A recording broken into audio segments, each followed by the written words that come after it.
Hello guys, so today we'll continue from where we stopped in the last discussion on cesarean section. Remember that the last video we talked about the indications for elective cesarean section. If you've not seen the video yet, there is a link provided that will take you to the video. However, today our focus will be on the indications for an emergency cesarean section. A woman who intended having a vaginal delivery can end up having a cesarean section because of the following reasons.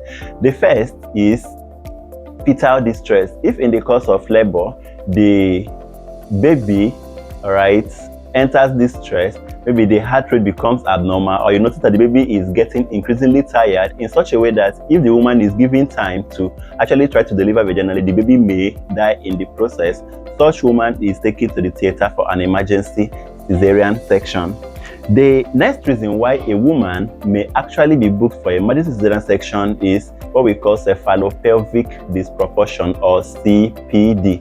This is simply a situation whereby the head of the baby is bigger than the woman's pelvis. Remember that the head has to pass through the pelvic bone. So if the head is bigger or cannot fit in perfectly through the pelvic bone, such woman can actually be booked for emergency cesarean section.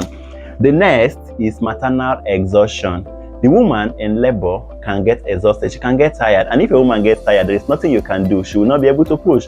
So for women who get exhausted during labor, either because the labor was prolonged or because you don't just have strength to go through the rigors of a vaginal birth, such woman is booked for an emergency cesarean section.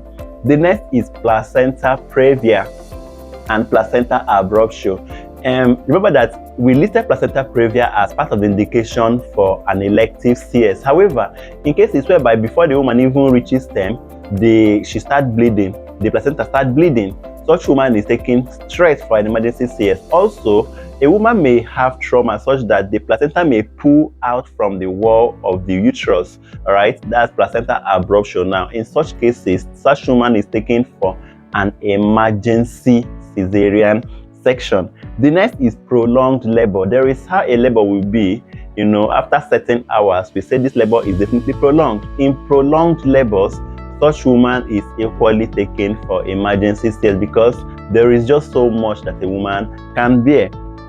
Then we look at poor progress in labor. If a woman has been in labor for a long time and the labor is not even going anywhere, the cervix is not dilating, there is nothing else for you to do than to book her for cesarean section.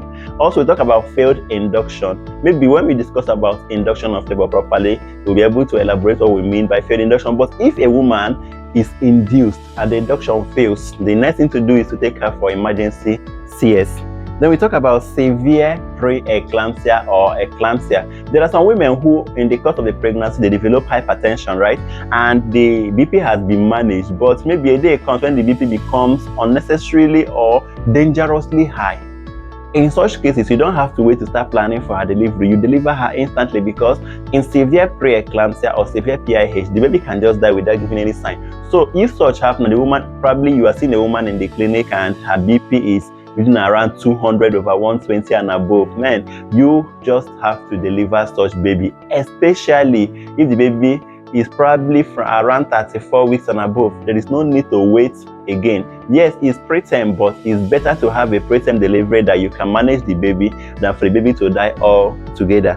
Then the next is called prolapse. The umbilical cord can actually come out, push out through the vagina when the baby is still inside. This can happen if the woman's water ruptures, like what we call premature rupture of membrane. The woman's water just break. The force of breaking of the water can make the cord to also come out through the vagina. If that happens, it is an emergency CS because such woman cannot go into labor. No matter what you do, if you attempt to deliver such babies through, vaginally, of course, they will die. I have seen cases like that as well. So, these are the 10 indications for emergency cesarean section. There could be more. Remember that emergency CS is emergency, as the word says. It is unplanned. It has to be immediate. You cannot postpone it without risking the life of the baby or the mother or both of them. So, if you have not seen the previous video we made on elective CS, please do well to follow the link below. You will see it. And again, if you've not subscribe to this channel, please subscribe to this channel and turn on your notification so that you will know whenever we make a new video. All right, so see you in the next one. Don't forget to like and share this video. Bye.